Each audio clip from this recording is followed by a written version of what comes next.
Copy कर लेना सब ये bond enthalpy and enthalpy of atomization. क्या होती है बॉन्ड एंथैल्पी? डेफिनेशन सबकी लिखी हुई है। बॉन्ड तोड़ने के लिए जो एनर्जी यूज होगी उसे हम क्या बुलाते हैं? Bond enthalpy. सो डिफाइन करके रखा है यहाँ पे। डेफिनेशन इसकी देखो क्या बोल रहे हैं। The enthalpy change in breaking one mole of bonds. For example, जब हम CH4 को ब्रेक करते हैं into 1C and 4H bonds। CH4 का मतलब क्या हुआ? CH4 is this। ठीक है, तो हमको 4 CH के बॉन्ड्स तोड़ने हैं, 1 2 3 4। जब हम चारों बॉन्ड्स तोड़ देते हैं इसके, तो जितनी एंथैल्पी हमें चाहिए to break all these 4 bonds, उसे हम क्या बुलाते हैं? एंथैल्पी बॉन्ड डिसोसिएशन एंथैल्पी या enthalpy of atomization. Right now, जब आप बॉन्ड डिसोसिएशन एंथैल्पी की भी डेफिनेशन देख रहे हो तो it is the amount of energy required to break one mole of bonds of a particular type between the atoms in gaseous state. So hydrogen is in the gaseous state. जब hydrogen को हम उसके respective atoms में break down कर रहे हैं तो हमें 435.0 किलो जूल्स ऑफ एनर्जी चाहिए एक मोल ऑफ हाइड्रोजन को ब्रेक करने के लिए। तो क्योंकि एक मोल है तो बॉन्ड डिसोसिएशन और एंथैल्पी भी है, it is going to be what? Extensive property. ठीक है, it is going to be an extensive property because वो नंबर ऑफ मोल्स के ऊपर डिपेंड कर रही है। Then average bond dissociation enthalpy क्या हुई? अब जैसे यहाँ पे हमने CH4 में 4 CH बॉन्ड्स तोड़े, तो हम सारे के सारे बॉन्ड्स एक टाइम में तो नहीं ब्रेक करेंगे। अगर हम अलग अलग टाइम पे ब्रेक कर रहे हैं, जैसे वाटर को हम ब्रेक कर रहे हैं, यहाँ पे वाटर को हम पहले ब्रेक कर रहे हैं into H gaseous and OH gaseous, और फिर उसके बाद हम OH को फर्दर ब्रेक कर रहे हैं into H gaseous and O gaseous। तो तीनों एटम्स वाटर के हमने अलग अलग कर दिए। ठीक है, फर्स्ट वाले के लिए डेल्टा H कितना चाहिए? 497.8 किलो जूल्स, और सेकेंड वाले के लिए डेल्टा H कितना चाहिए? 428.5 kilo joules. So average bond enthalpy क्या हो जाएगी? इन दोनों को हम ऐड करेंगे और 2 के साथ डिवाइड कर देंगे, तो हमारे पास एवरेज बॉन्ड एंथैल्पी आती है 463.15 to break all the bonds of water. ठीक है, अब यहाँ पे एक और चीज हमने इधर लिखी है कि Na सॉलिड जो है वो Na गैसियस में कन्वर्ट हो रहा है, यही लिखा है हमने। सो Na सॉलिड को हम एटम्स में ब्रेक कर रहे हैं। जब एटम्स में ब्रेक कर रहे हैं तो डेल्टा H कितना आ रहा है? 108.4 kilo joules per mole. Right, and also you know कि सॉलिड से जब डायरेक्टली गैसियस स्टेट में जाता है तो उस प्रोसेस को हम क्या बुलाते हैं? सब्लिमेशन। तो यह एंथैल्पी ऑफ डिसोसिएशन या bond dissociation enthalpy that is equal to enthalpy of sublimation. दोनों की जो न्यूमेरिक वैल्यू होगी वो सेम होगी। क्लियर हो गया? Right, okay. अब क्यों दो डिफरेंट टर्म्स यूज कर रहे हैं? हम एक टर्म यूज कर रहे हैं बॉन्ड एंथैल्पी और दूसरा टर्म हम यूज कर रहे हैं एंथैल्पी ऑफ एटमाइजेशन। है ये एक ही चीज, पर अलग अलग हम क्यों इसको मेंशन करते हैं? बिकॉज बॉन्ड एंथैल्पी में हम लोग different kind of bonds between different kind of atoms को कंसिडर करते हैं। जैसे CH4 में हमारे पास 4 CH बॉन्ड्स हैं, वही हमने यहाँ पे शो किया। तो इन दिस केस हम उसे बॉन्ड डिसोसिएशन एंथैल्पी बुलाते हैं। पर जब हम यहाँ हाइड्रोजन में उसको सेम काइंड ऑफ एटम्स के बीच में बॉन्ड है तो वो अपने रिस्पेक्टिव एटम्स में कन्वर्ट हो रहा है, तो उसे हम क्या बुलाएंगे? एंथैल्पी ऑफ एटमाइजेशन, क्योंकि वो अपने रिस्पेक्टिव एटम्स में कन्वर्ट हो रहा है।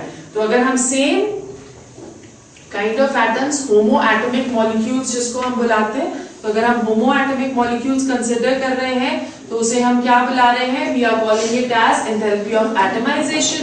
और अगर हम हेटेरो एटॉमिक ले रहे हैं तो उसे हम क्या बुला रहे हैं? It is known as bond dissociation enthalpy.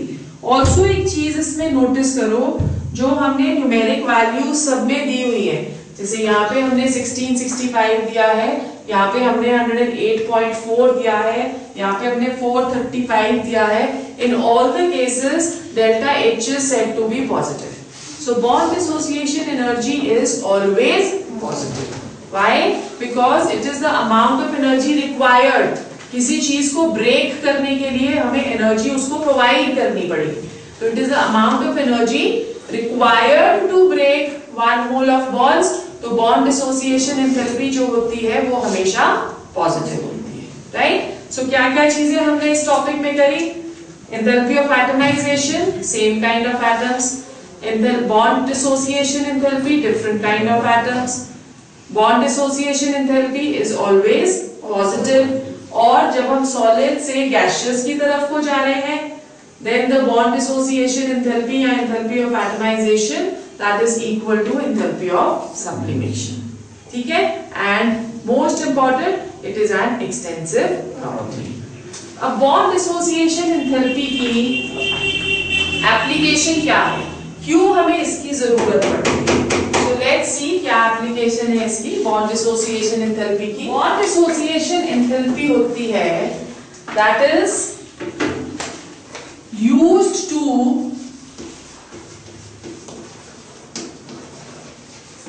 application अगर हम इसकी देखें तो bond dissociation enthalpy is used to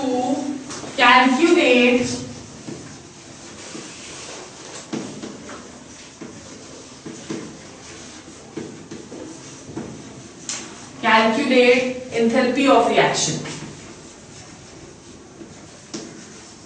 That is, हम इससे डेल्टा HR कैलकुलेट कर सकते हैं. That is enthalpy of a reaction. और enthalpy of reaction क्या होता है? That is equal to summation of bond energy of reactants minus summation of bond energy of products. अब यहाँ पे भी डिफरेंस क्या आ रहा है? बाकी सब में हमने प्रोडक्ट्स माइनस रिएक्टेंट्स करा था, जिसमें भी हमने जब हमने डेल्टा H फाइंड किया है किसी भी चीज का, तो हमने बोला था कि delta H is equal to summation of enthalpy of products minus enthalpy of reactants. पर जब हम delta HR bond dissociation energy से कैलकुलेट करते हैं तो हमेशा डेल्टा HR क्या आएगा? Bond summation of bond energy of reactants minus summation of bond energy of products. ठीक है? इसको हम एक्सप्लेन करते हैं, क्वेश्चन करते हैं, फिर ताकि ये हमें ज्यादा अच्छे से समझ में आ गए. तो लिखो question, calculate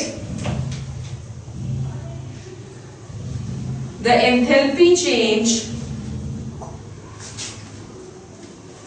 for the following reaction. Calculate enthalpy change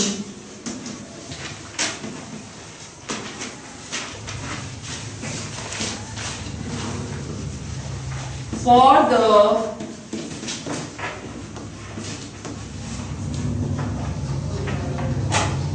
following reaction. Right? Reaction क्या है? C double bond C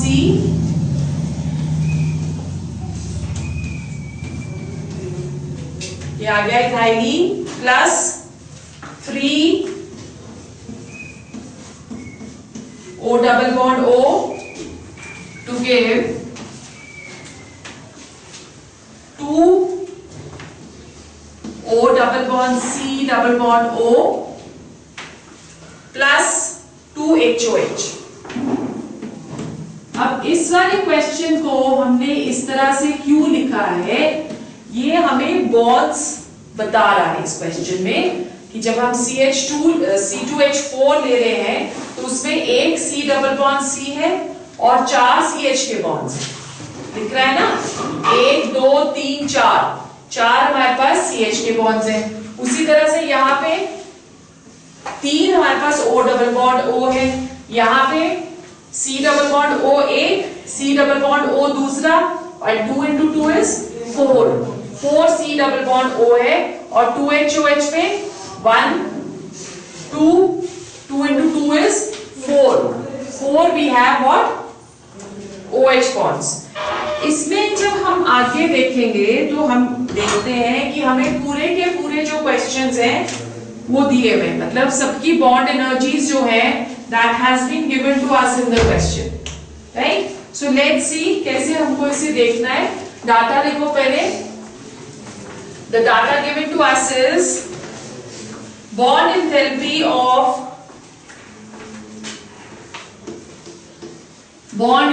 of CH bond. Bond enthalpy of CH bond is 414 kilojoules per mole.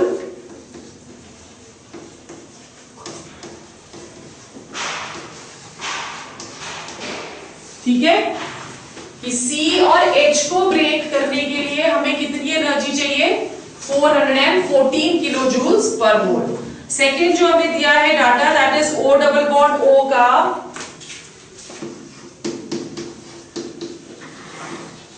499 किलोजूल्स per mole, C double bond O का 724 किलोजूल्स per मोल, फिर उसके बाद OH का 460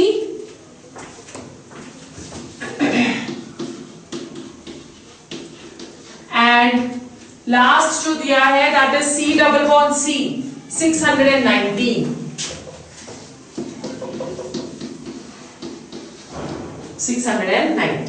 right. ये सारे हमें दिए। अब हमको क्या कैलकुलेट करना है डेल्टा HR, और हम क्या बोल रहे हैं delta HR that is equal to bond energy of reactants minus bond energy of products.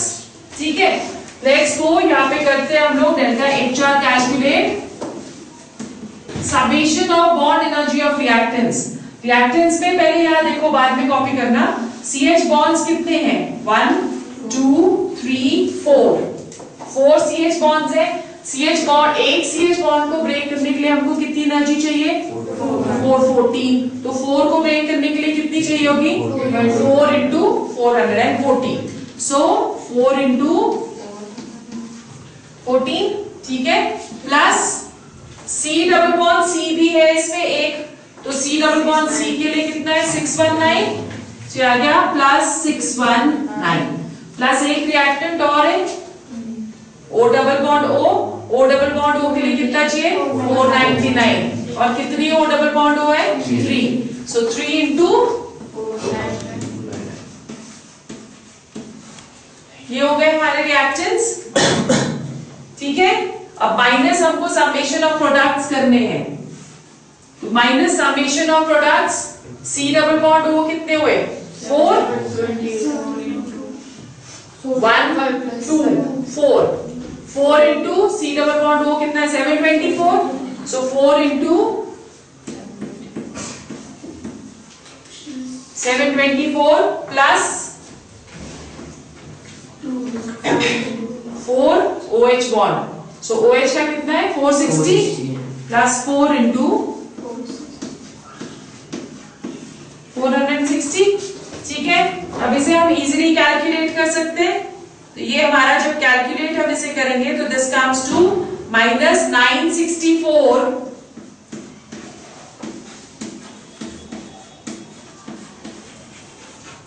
Kilo joules per mole. Clear हो गया कैसे करते हैं क्वेश्चंस? एक और करके देखते हैं। इसमें तो आपको स्ट्रक्चर दिया हुआ है, नेक्स्ट वाले क्वेश्चन में स्ट्रक्चर नहीं दिया है। कॉपी कर लो फटाफट से जिन्होंने नहीं किया है। All of you copy? Okay.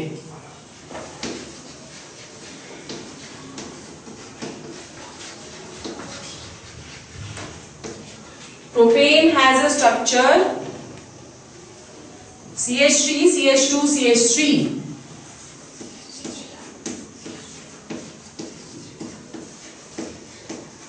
and CH3.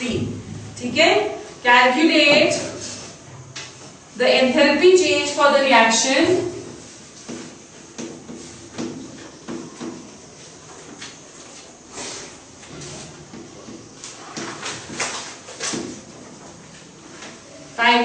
to give 3 CO2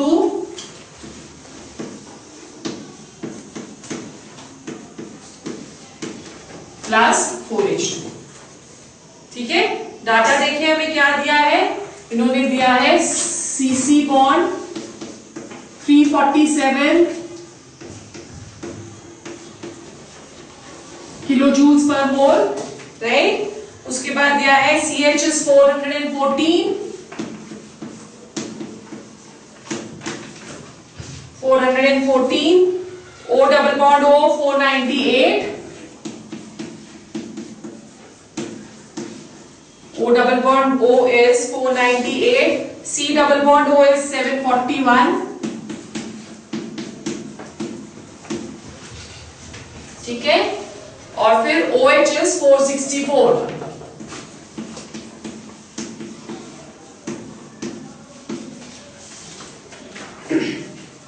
464, ठीक है। अब इजी करने के लिए अगर आप चाहो तो इसको ब्रेक कर सकते हो, अगर आपको लग रहा है कि आप सीधा कर सकते हो तो आप सीधा भी कर सकते हो, क्योंकि ये हमें पता है this is easy, this is also easy, that is also easy. So हम स्ट्रक्चर सिर्फ इसका बनाते हैं C3H8 का, टू सी की CH बॉन्ड्स कितने हैं और CC बॉन्ड्स कितने हैं, राइट। सो C3H8 का स्ट्रक्चर कैसे हो जाएगा,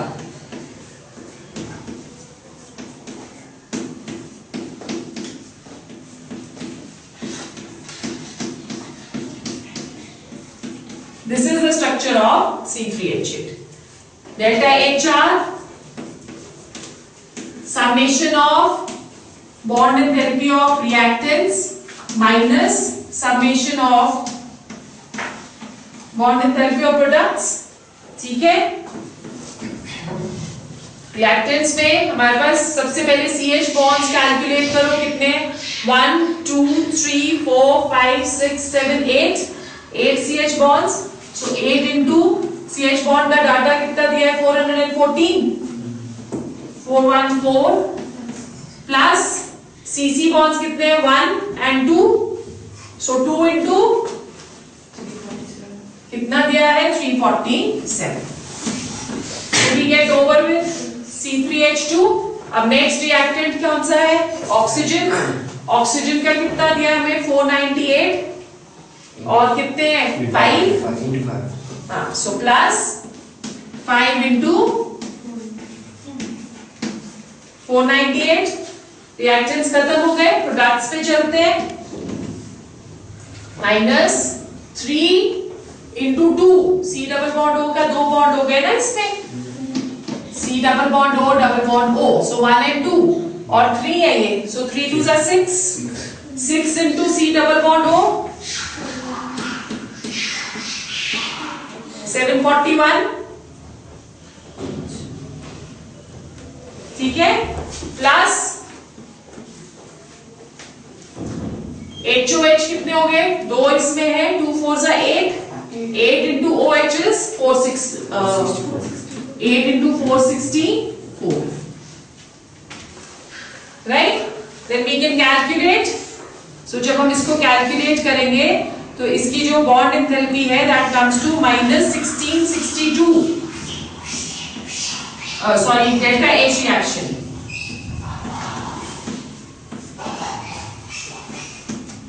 -1662 किलोजूल्स पर मोल, ठीक है। Is it understood? ये वाले क्वेश्चंस कैसे करने हैं, बहुत इजी से क्वेश्चंस हैं, you can practice them and we will also do some more in the class later. We go on to the next topic now, limitations of first law of thermodynamics, spontaneity of a reaction. Limitations of first law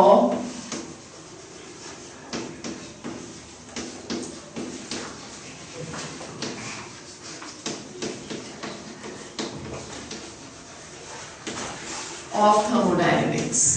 Limitations of first law of thermodynamics, spontaneity of a reaction.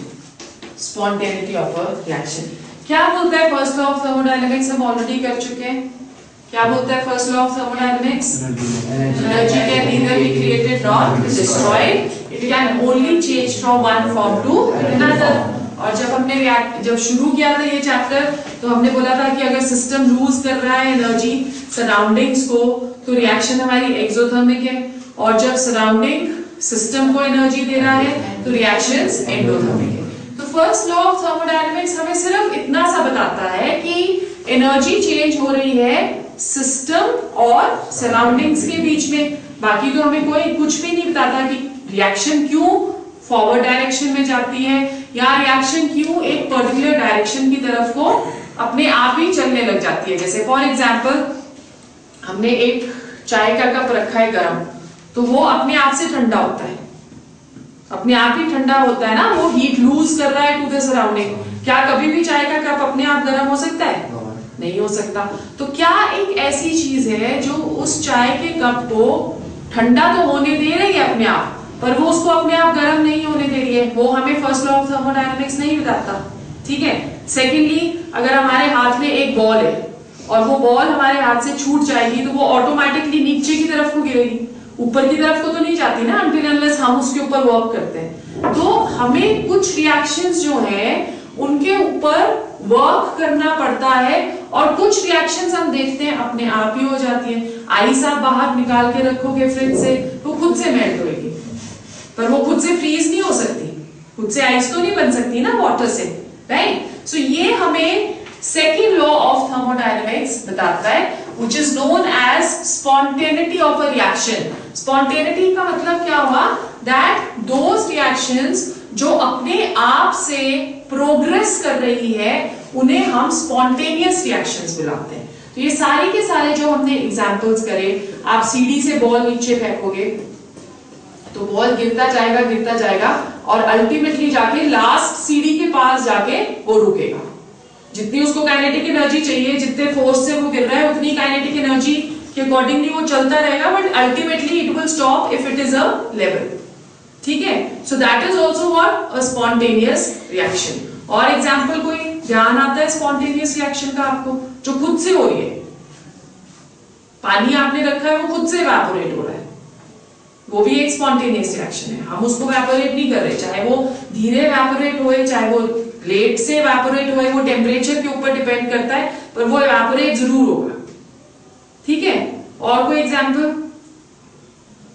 तुम लोग शोर अपने आप से बचाते हो, अगर class में टीचर नहीं है तो तुम शोर अपने आप से बचाओगे, वो तुम्हारा स्पॉन्टेनियस रिएक्शन है। ठीक है।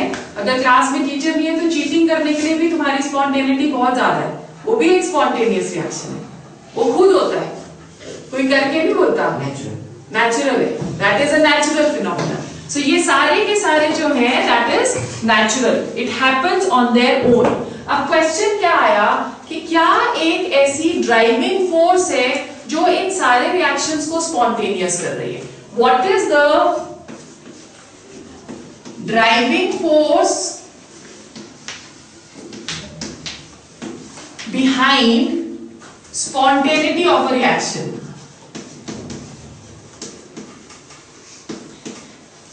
क्यों रिएक्शंस अपने आप होती है? तो एक जो इसमें दिया गया, वो ये दिया गया रीजन कि हर एक सिस्टम में एक कैपेबिलिटी होती है, या आप बोल सकते हो कि एक नोशन होती है, या उसकी आदत है to go to a lesser energy state. और हम बहुत बार पढ़ चुके हैं कि अगर सिस्टम एनर्जी लूज करता है तो वो हमेशा मोर स्टेबल हो जाता है। Anything which loses energy is going to be more stable. हम खड़े हुए हैं तो हमारे में एनर्जी ज्यादा है, स्टेबिलिटी हमारी कम हो जाती है। जब हम बैठ जाते हैं तो हमारे में एनर्जी कम हो जाती है, पर स्टेबिलिटी बढ़ जाती है। वैसे ही अगर हम एक क्लिफ पे खड़े हैं, क्लिफ क्या होता है पता है ना? ऐसे करके, दिस इज अ क्लिफ। यहां पे सपोज एक पत्थर पड़ा है, राइट? अब जब ये पत्थर पड़ा है यहाँ पे, तो इसकी काइनेटिक एनर्जी तो जीरो है ना, इसके पास सिर्फ पोटेंशियल एनर्जी है। यहां से हम अगर इसे एक पुश दे देंगे तो ये गिरने लग जाएगा, यहाँ पे काइनेटिक एनर्जी मैक्सिमम हो जाएगी। सो अगर काइनेटिक एनर्जी मैक्सिमम इधर हो रही है तो क्या होगा? स्टेबिलिटी हो मिनिमम। फिर जब वो नीचे जाता है यहां जाके गिरेगा तो अगेन पोटेंशियल एनर्जी को क्या होता है, potential energy is maximum, kinetic energy zero हो गई फिर से, kinetic energy due to motion ना। अब यहाँ के नीचे तो कोई मोशन है ही नहीं, जब कोई मोशन नहीं है तो काइनेटिक एनर्जी जीरो हो गई, तो अब यहाँ पे फिर से क्या होगा, स्टेबिलिटी जो है वो मैक्सिमम हो जाएगी। ठीक है, क्लियर हो गया। सो फर्स्ट जो रीजन था वो यही दिया गया कि जब भी एक सिस्टम लूज करता है एनर्जी तो वो स्टेबिलिटी की तरफ को जाता है, और अगर वो स्टेबिलिटी की तरफ को जा रहा है तो इसका मतलब रिएक्शन ऑटोमेटिकली होने लग जाएगी।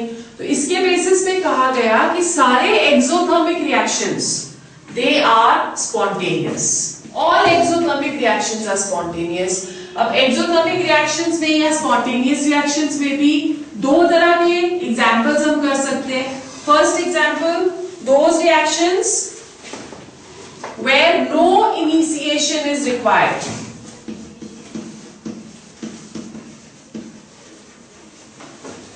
Spontaneous reactions where no initiation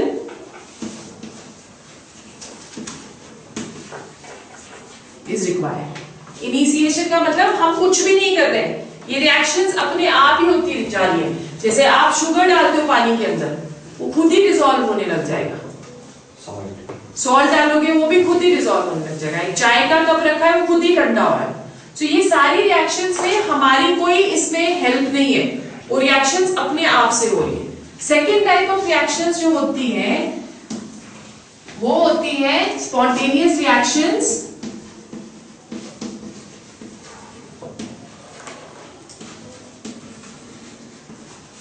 where initiation is required. कि एक बारी इनिशिएट कर दी रिएक्शन तो वो अपने आप से चलती रहेगी, राइट। जैसे फॉर एग्जाम्पल हमने अगर आग लगा दी है एक लकड़ी में और ऑक्सीजन की सप्लाई ठीक है, तो वो लकड़ी तब तक जलती रहेगी जब तक वो खत्म नहीं हो जाएगी, उसके बाद हमको उसे कुछ भी नहीं करना पड़ता। उसी तरह से अगर हम वाटर जो है उसको एक इलेक्ट्रिक स्पार्क दे देंगे तो वो अपने आप हाइड्रोजन और ऑक्सीजन में कन्वर्ट होता रहेगा। सो सिर्फ इन रिएक्शंस को हमने थोड़ी सी पुश दी है और वो रिएक्शंस फिर अपने आप चलने लगती। और जितने हमने एग्जांपल्स करे, जैसे हमने एक छोटा सा एग्जांपल करा कि चाय का कप जो ठंडा हो रहा है, that is an exothermic reaction.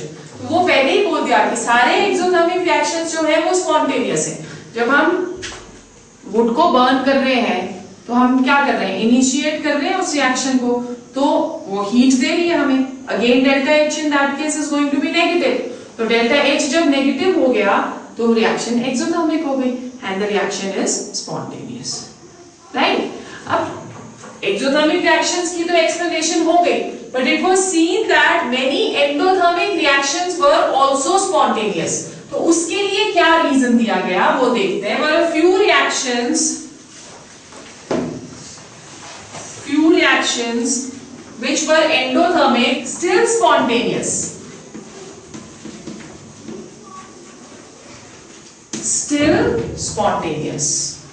अब इसके बिहाइंड क्या रीजन दे सकते हैं, एग्जांपल्स हम इसके ले सकते हैं।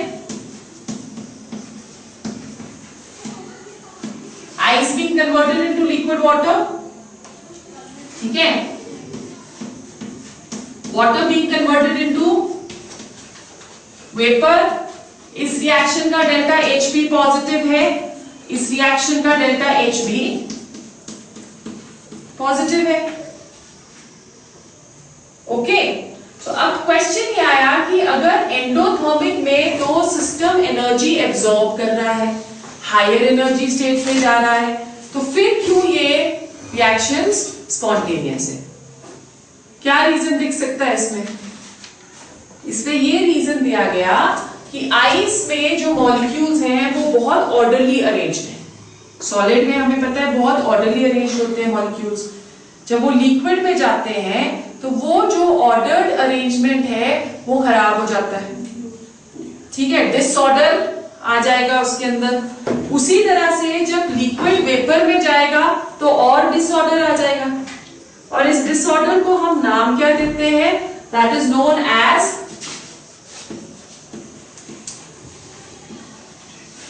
रैंडमनेस। अनडिसिप्लिन होना किसको नहीं अच्छा लगता, फ्रीडम किसे नहीं अच्छी लगती, सबको अच्छी लग रही है ना।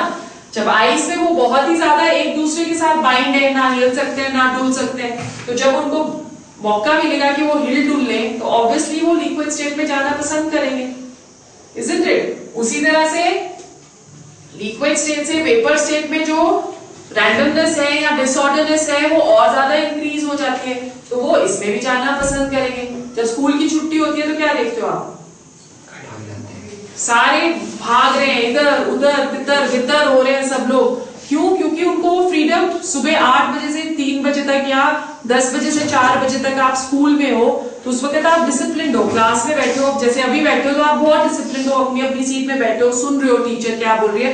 नहीं भी सुनना चाहते तब भी सुनना पड़ता है ना, तब भी सुन ही रहे हो। दिख रहा है मुझे कितने बच्चों को नहीं सुनना चाह रहे हैं फिर भी सुन रहे हैं, ठीक है।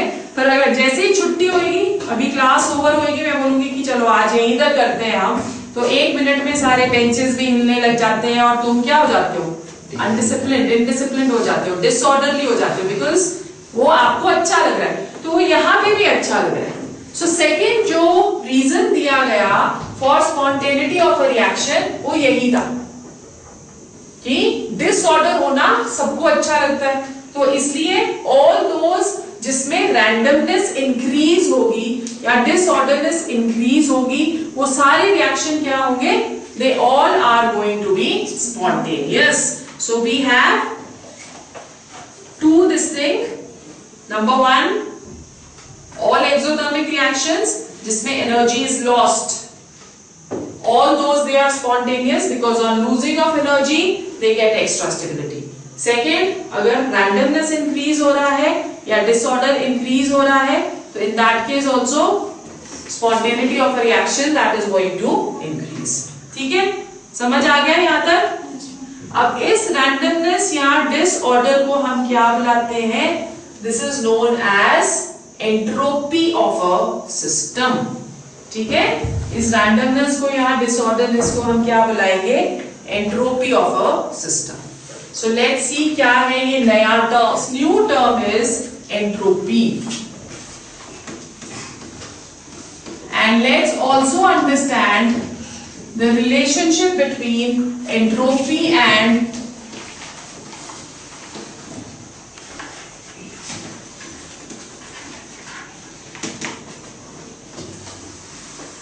randomness. ठीक है, एंट्रोपी क्या होता है?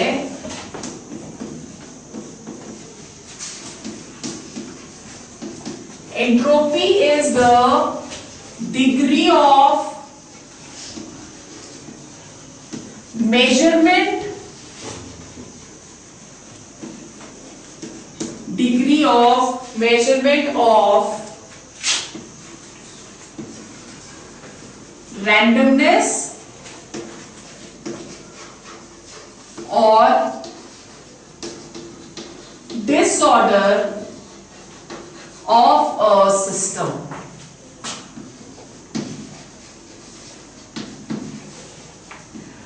Disorder of a system.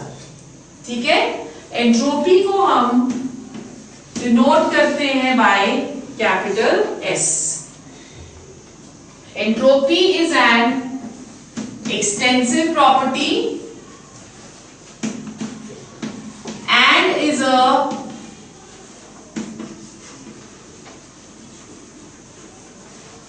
state function. The change in entropy delta S that is given by entropy of products minus entropy of reactants. ठीक है, and in terms of heat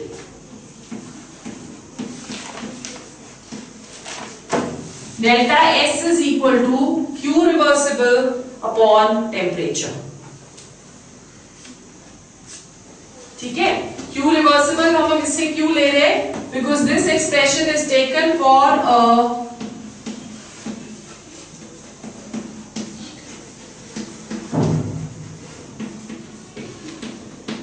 reversible process.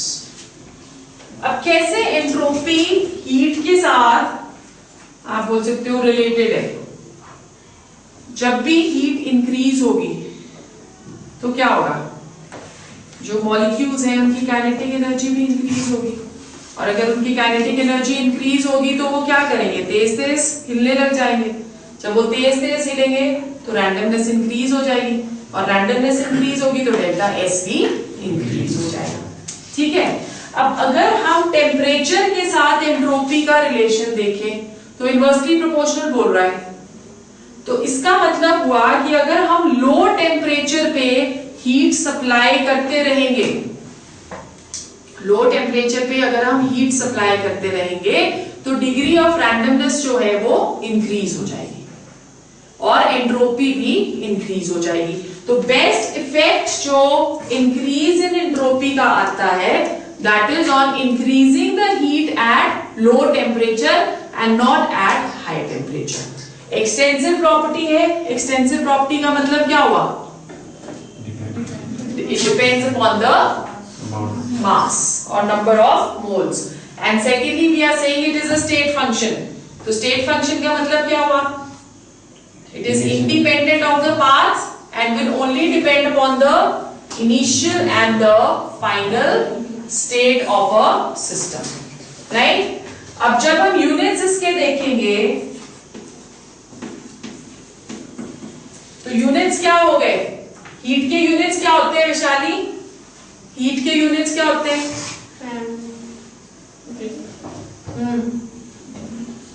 Joules, और temperature के unit क्या हो गए, kelvin. So the unit of entropy that is going to be equal to joules per kelvin. समझ में आ गया। एक और एग्जांपल हम लोग ले सकते हैं ऑर्डर ऑफ रैंडमनेस का। दो डिफरेंट हम लोग कंटेनर्स लेते हैं, ठीक है, और उनको दोनों कंटेनर्स को हम सेंटर से ज्वाइन कर देते हैं। जैसे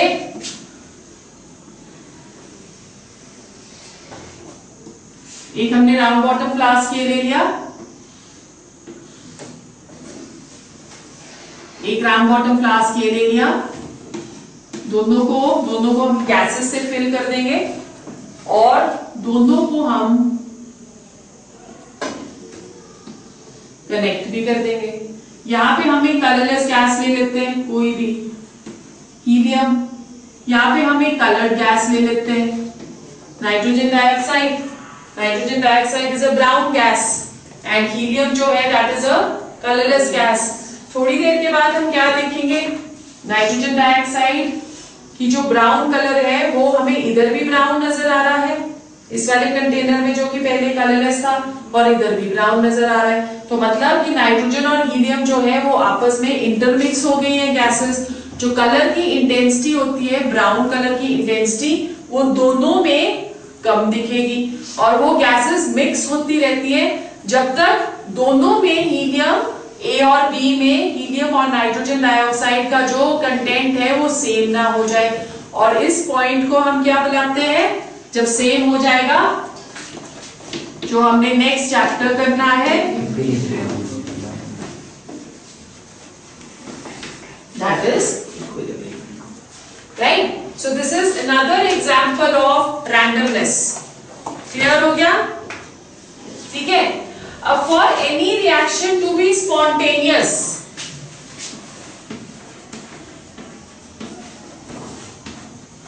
for any reaction to be spontaneous,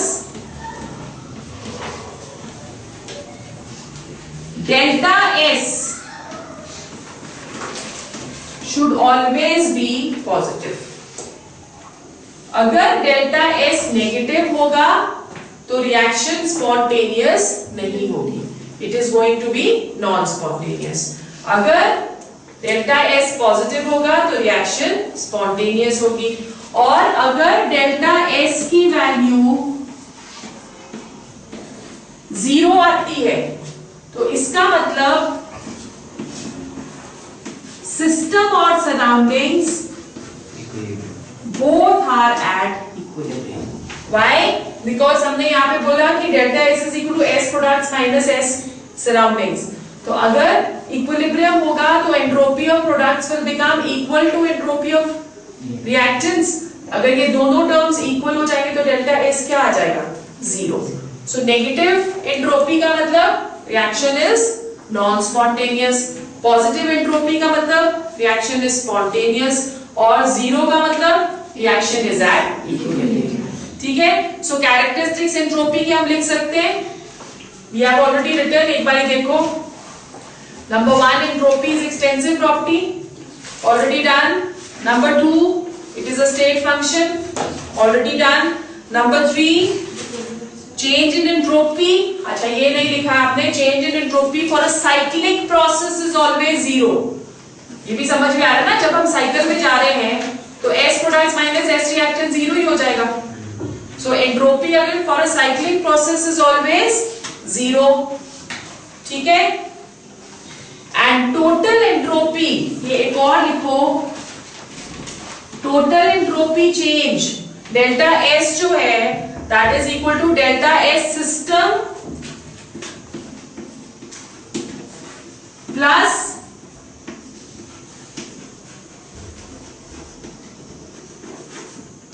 delta S surrounding.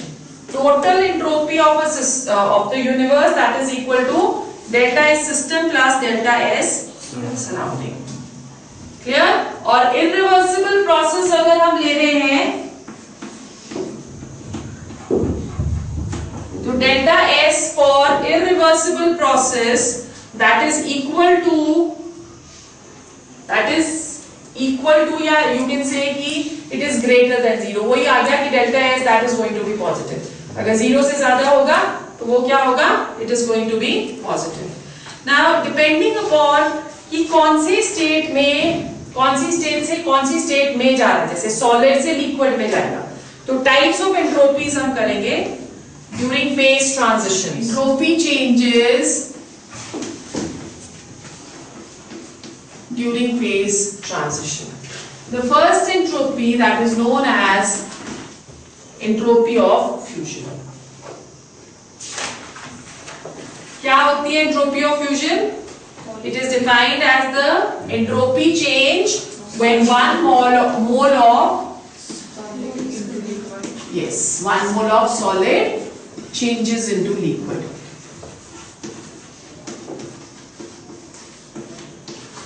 At its melting point.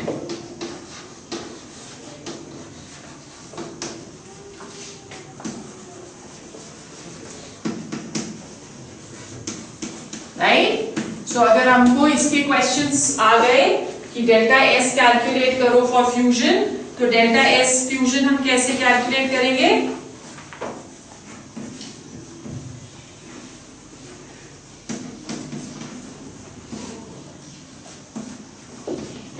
TF, where TF is the freezing point या the melting point। ठीक है, क्लियर हो गया?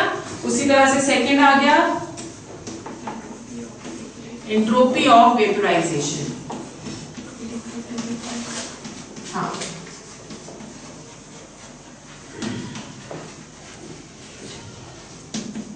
what is entropy of vaporization? When one mole of liquid changes into its vapors at its boiling point। One mole of liquid changes into its vapors at its boiling point। तो इसका delta S क्या आएगा? Q upon T1। Delta S vaporization Q upon TB, where TB is the boiling point. And then the third one is entropy of sublimation, when one mole of a solid changes into gaseous state at any particular temperature। क्योंकि उसमें ना हम melting point specify कर सकते हैं ना हम boiling point specify कर सकते हैं, तो we are going to take any particular temperature Q upon